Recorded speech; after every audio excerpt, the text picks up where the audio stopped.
I had the chance to talk with Mike Vernace, a professional hockey player, about his journey through the professional ranks. He's played in the NHL. He's also overseas playing in Denmark now. He's learned a lot in every one of his experiences. You're going to learn about this, the different things that he's gone through, and how to appreciate the journey. You don't want to miss this discussion that I had today on the Game Time Guru. So, what time is it? Game time! Woo!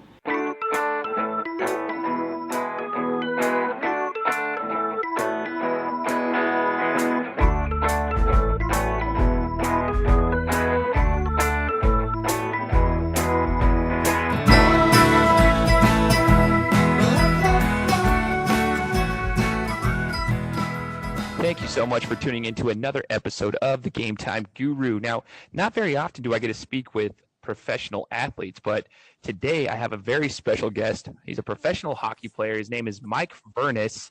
And Mike, thank you so much for joining the show today. No problem, Shane. I appreciate you having me on the Game Time Guru. Absolutely, man. I'm absolutely stoked to have you on here. I actually have a buddy of mine who has joined the podcast a few times. His name is ShiftdHockey, and he has his own podcast called Hockey Talk, and he's basically the hockey expert that makes his guest appearances from time to time. He would be ecstatic to be talking to you right now, so maybe we could set that up in the future, but he's excited, and then I'm just really jacked to have a hockey player on the show. So, I appreciate it. Yeah, absolutely, man. And first off, can you let the listeners know where you are right now? Actually, where are we talking from? I'm actually in Denmark, just outside of Copenhagen. Denmark. Okay, so we're gonna discuss your journey on how you got to Denmark. But first, I want to start with like where you originated from. So where were you born and where did you grow up? So I'm from Toronto, Canada. I grew up playing hockey, loved all sports growing up. Really, I was just an athletic kid, and I played everything. I think followed in my dad's footsteps. He never played professional, but he just played a lot of sports, and he was always bringing me to Leaf games or to Argonauts games, which is their football team here, and or to like the Blue Jays, and then when the Raptors came around, I didn't go to too many Raptors games as a kid, but I've actually been going a lot more in my 20s, and it's been a lot of fun to see that kind of. And then obviously TFC, shout out to them, champs. Yes. With a historic season. Once TFC came to Toronto, that was huge for the city. We suffered through a little bit of pain in the beginning, the first years, but they really did a good job turning that around, and it's awesome that they've been really good for the last 2 years.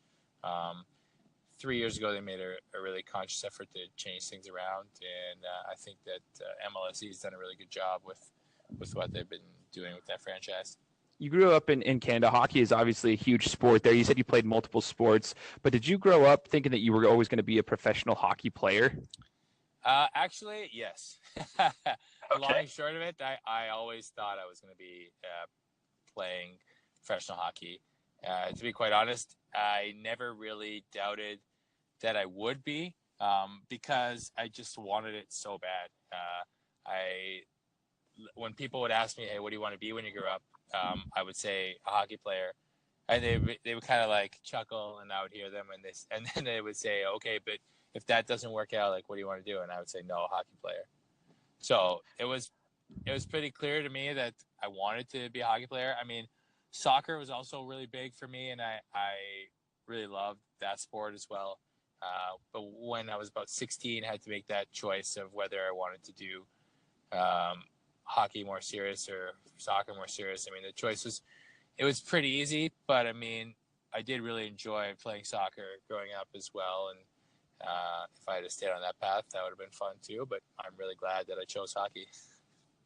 That's awesome, and it shows that you actually had the grit and determination, because obviously you are a professional hockey player. So when people asked you that and thought you were joking and said you wanted to make a more realistic goal, well, you actually kept pushing through, which is not very common amongst a lot of the people. I mean, a lot of kids will play sports and then they get discouraged because people say the same things they told you and they never make it to where they want to. You did, so that's awesome. I think if you want to achieve something that not very many people do, I think you got to be a little bit delusional, I think, or think differently than the rest, and believe in yourself, and really, you really have to go all in on that, and then really just if you have a plan B, it can kind of distract you a little bit sometimes. Obviously, people want to be safe, and for me, it was just I'm going to go all in on hockey, and I felt at a young age that I was good enough to do that, so that made my choice a little bit easier. Oh, absolutely. And going to your professional journey, you kind of took what I would call a non-traditional or just a not as common route to the professional ranks. So like here in the United States, we get so caught up in in basketball, you got to go to at least a year of college. Football, they have their college, you have to go for 2 years or 3, whatever it may be, 3 years removed from high school, all this stuff. Your journey to the professional hockey ranks was a little bit different than that. Can you explain your journey? Well, in Canada, we have the junior hockey system, which is basically like the step before you go to pro, and the step above, like when you're a kid. So we have that from basically 16 to 21, 20 to 21. So I ended up playing junior hockey in Canada, which is really, really popular, and it was something I had actually always wanted to do. Because I thought it would get me to my goal faster, and that for me was the case. So I'm actually happy that I did that. Junior hockey, I played for the Brampton Battalion. The coach that I had there was actually really, really good with developing young kids and getting them and moving them on to getting them drafted. So Sam Butler was his name, or is his name, and he's still he's the longest tenured coach in junior hockey since 1998, and he's really a legend in the game, and I'm actually grateful that I got to play for him. But he did a good job with me, and it's funny, I did have some interest from college, but at the time that college was going to be an option, I ended up getting injured, and I missed from the end of November to the beginning of February. And then by the time I got back in February, the junior team wanted to call me up. So I ended up making that decision. And yeah, I went to junior hockey. I think it was a good decision for me. I did really well in junior, and actually did set me up well for the professional career. That's so awesome. And speaking of your professional career, it started roughly around 2004. Can you explain your journey when you get drafted in the San Jose system? And can you explain your journey through the minors, maybe the different types of contracts that are involved with minor league hockey, the different teams you may have played for, just your experience with the minors?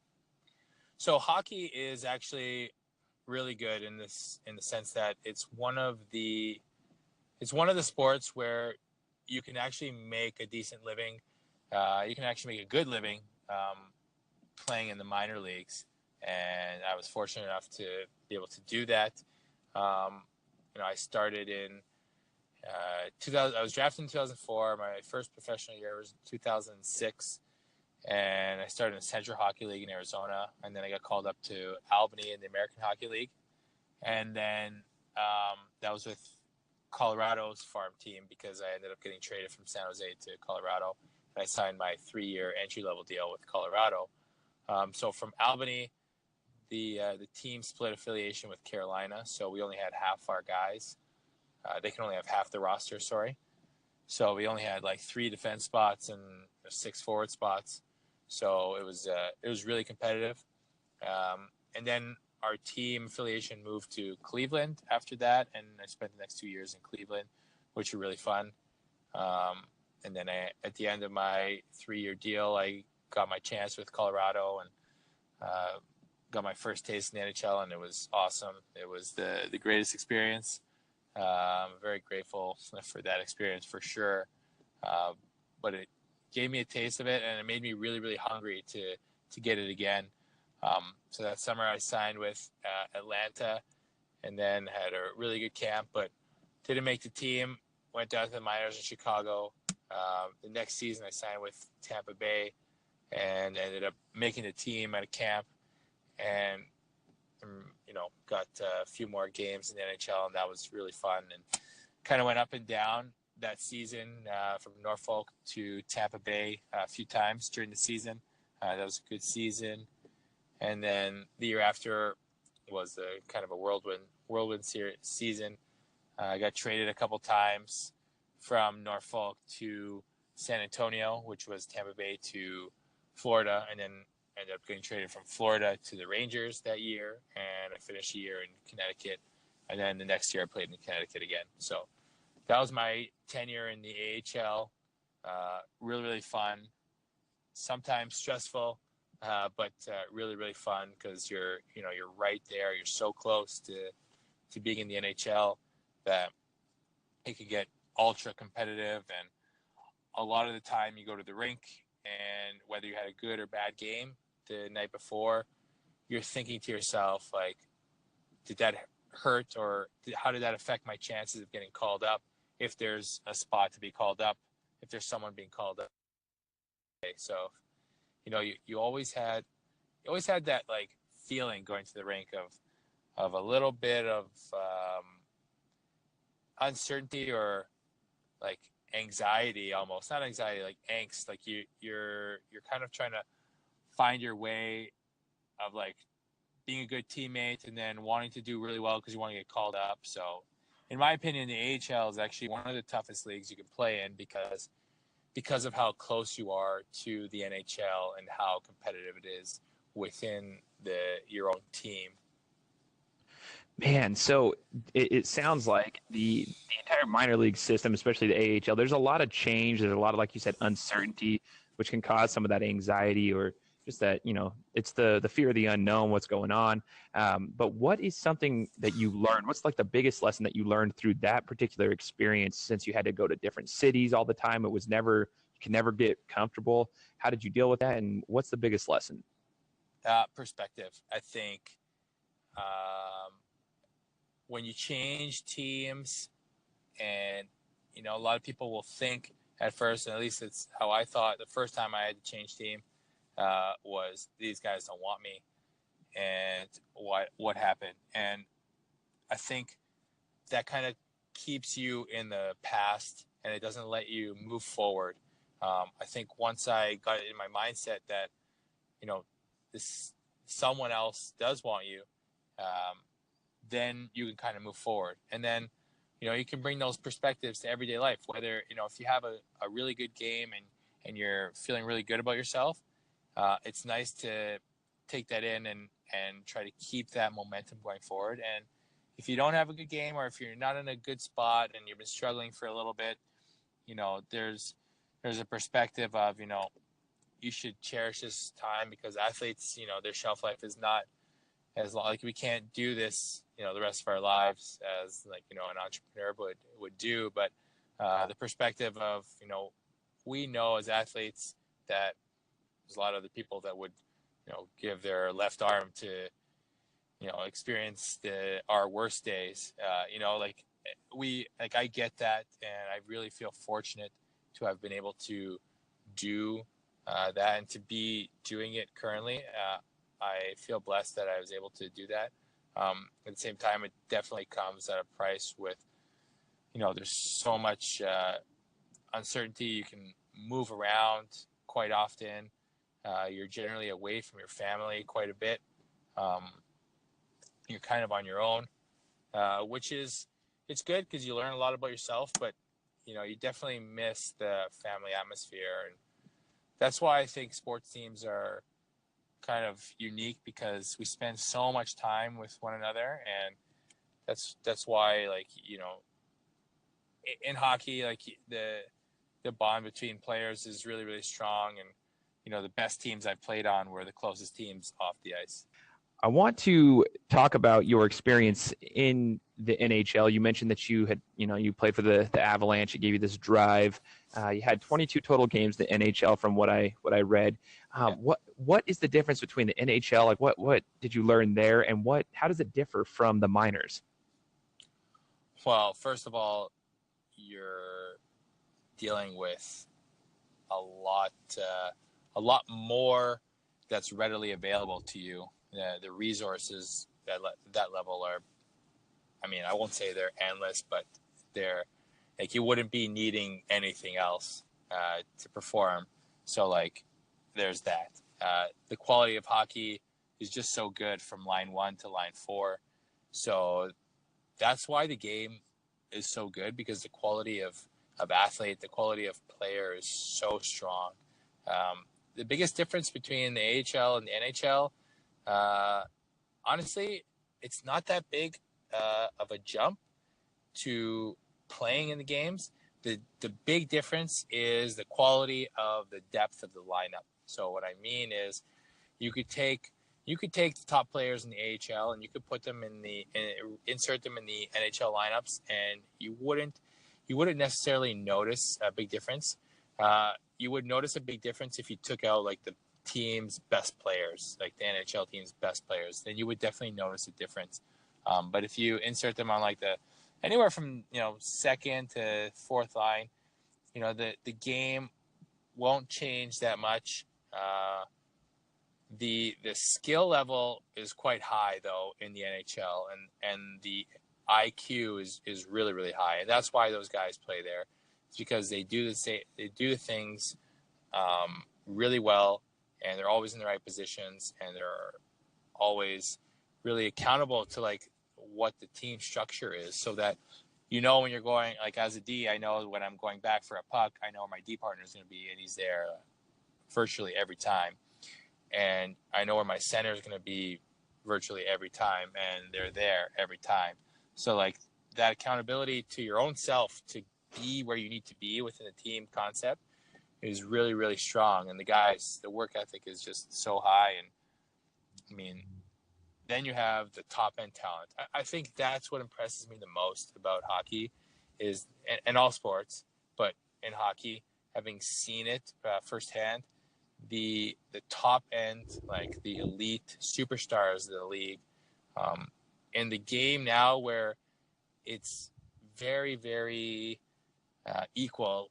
There's a lot of guys that are very, very much equal. Like there's a lot of parity throughout the league.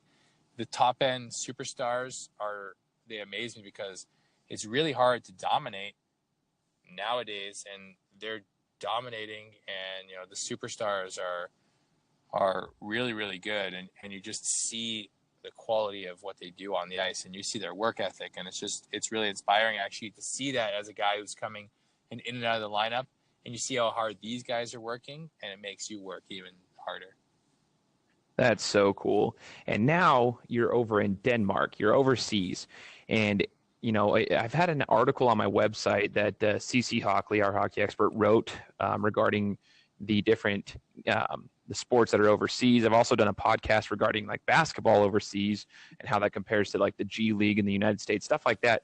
We like to discuss the overseas athletics because it is a huge option for professional athletes. What I would like to know is the game of hockey any different where you're at right now compared to the AHL, the ECHL, the NHL, just the traditional style hockey? Is it any different? Is the game any different? Yes, it is different. It's a bigger ice surface, so it makes the game. People think that it would be more, you'd have more offensive options, but it actually makes the game more defensive, because the teams here play such a high structured game that it's hard to get scoring chances. So there's generally less scoring in European hockey. This is my 4th season overseas, so I played in Germany in the DEL. I played in Sweden with Rögle. That's where I won my championship. A championship in Europe, which was really, really fun. Winning in Europe is really, really awesome. And then I played last year in the Austrian League, and then this year in Denmark. The leagues, they're all different independently, because you see the country's mentality come through in the athletic events and in the athletics. But the game of hockey over in Europe is pretty structured. It's pretty much more defensive, and it's a little bit harder to score points and score goals. And the real reason why it's like that is because it's very, very focused on winning. Whereas back home in North America, it's really become about development and the streamlined system between the AHL, the NHL, and then the East Coast League and and junior. But it's very streamlined to be about development to get to the NHL, and that's why there's actually a rule back home about having only 5 veterans allowed to play on your AHL team that not a lot of people know about, and it kind of forces guys out of the league before they're ready to go, but before that they would otherwise have been able or have been told to go. So I mean, it's more about development back home, and here it's definitely more about winning. You're playing in these cities in Europe where it's amazing the fan support that there is over here. Like you feel it wherever you go. Like you walk around and some of the places I've been to, and you go to dinner and people are like asking you like, hey, what did you guys do last game that was different than the game before that made you win? And they're giving you their opinion on like, the structure of the team and the power play and, what you guys should do for the next game. And, a lot of guys might think like, hey, that's, a little bit invasive, but you know what? I think you just have to enjoy all the experiences that you're experiencing when you're an athlete, because, you don't get to relive this part. Like I can't just go and start over, whereas with business, if it doesn't work, well, hey, let's go and start over and start something new. Like I can't just rewind the clock and go back to when I was 18, 19, 20 and say, what, Right. I'm going to do this differently this time. What's done is done, and I only have right now in front of me. So that's why I like European hockey, because it's about right now. It's about winning, and you really have a good team atmosphere, and the guys are really good guys. And the thing is, like, quality of hockey is really, really strong over in Europe, and a lot of North American people might not know that, but and the game is part of their culture now too.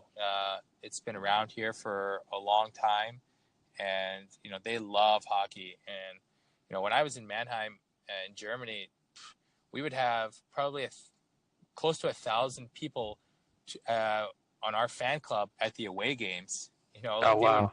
They would take up a whole section, and yeah, it was really an amazing experience. And it was in some ways it's just as good as the NHL. When you have all this support from like your city that you're in, because everyone wants the team to do well. So you mentioned that you mentioned business, and sometimes businesses fail. I want to make sure that we talk about your business, though, because you kind of went into the entrepreneurship role here. I want you to explain to the listeners what you've got going on with ShiftdHockey. Yeah, so we're trying to stay in our own lane and do what we're good at. We're doing video analysis for youth hockey players, and we're giving them the option to have their stats taken and critical analysis done by professional hockey players like myself and the other guys and girls we have on our staff. We're not looking for like just goals and assists. We're looking for developmental statistics and some advanced analytics.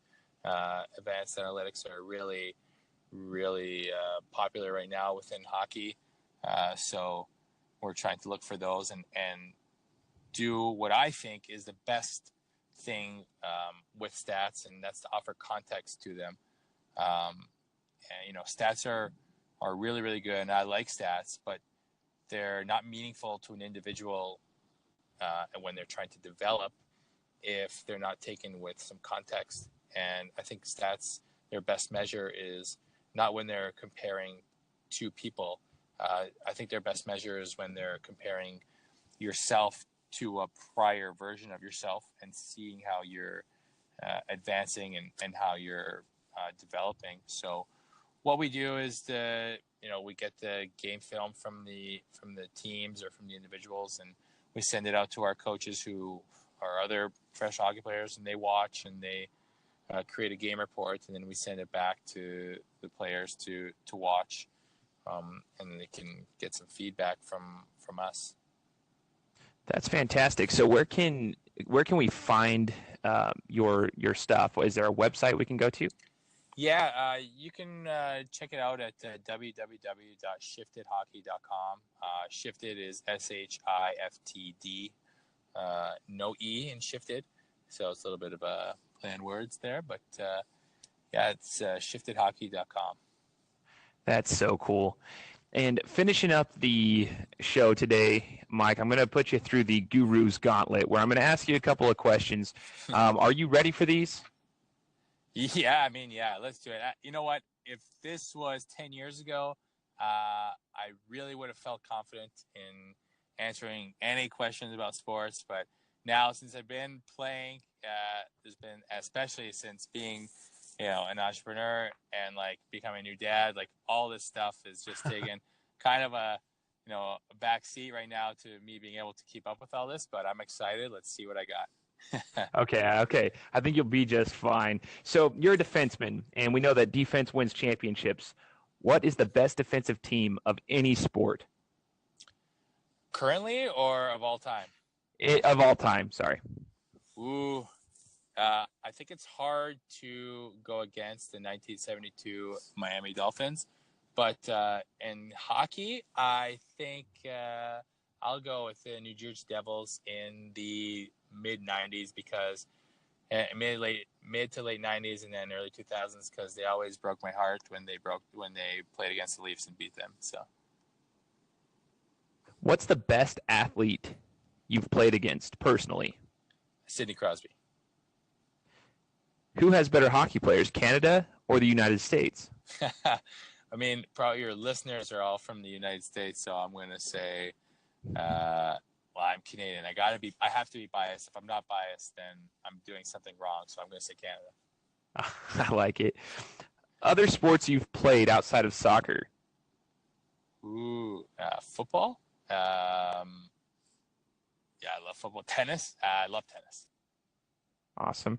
And if you could have gone pro in something else, what would it have been? Soccer. And you mentioned you're from Toronto. Do you like Vince Carter? Love Vince Carter. Love. Hey, That's what I'm talking about. Him and Damon Stoudemire literally put basketball on the map in Toronto, and it's awesome. I think that what he has done in his career, and especially what he's done for Toronto, is so underrated, and I'm glad that, Drake, now that he's come along, he's kind of giving, Vince Carter the props that he really deserves. I love that. And the last question here for you, Mike, it's just a kind of your own opinion thing. What's the best food you've eaten overseas? Best food. Is this like, so is coffee? No, I mean, man, that is so tough. Actually, Denmark, their Danishes are fantastic. I think they're probably the best pastries I've had. But we got to stay away from those, being an athlete and all that. But food over here, you know what? The Swedish meatballs are actually really, really good. So I'll go with that as the overseas. That's awesome, man. I appreciate you, Mike. I appreciate the time that you took to do this interview with me. And if you have anything else you'd like to let my listeners know, is there any lessons or any words of advice for anybody who's trying to go into the professional realm or just, compete in sports in general? Anything you got before I sign off here? Yeah, I do. I think that they should listen to your station more, and I think they should educate themselves on all sports because I think what you're doing is awesome. And when I was a kid, I just loved all sports, and really it really allowed my creativity to grow because when I was playing other sports, I kind of was trying to understand what I was doing and how to beat someone else in a sport that I'm not comfortable with is really how I had to try to be creative. And then it really helped translate into my on-ice game. And it's helping now with business too, because I'm not really comfortable with business yet, but it's really helping now. So I think that they should listen to your station more. Well, I appreciate that. I don't even have to plug my own stuff in anymore. This is great. Game time Guru, everybody. Game time Guru. Thank you so much, Mike. And for all the listeners out there, I hope you enjoyed this episode. We'll talk to you next week. Thank you so much for listening to this episode. Before you leave, please head on over to iTunes and leave me a review. I would greatly appreciate it because it helps me out a ton. Thanks, guys. I appreciate the support.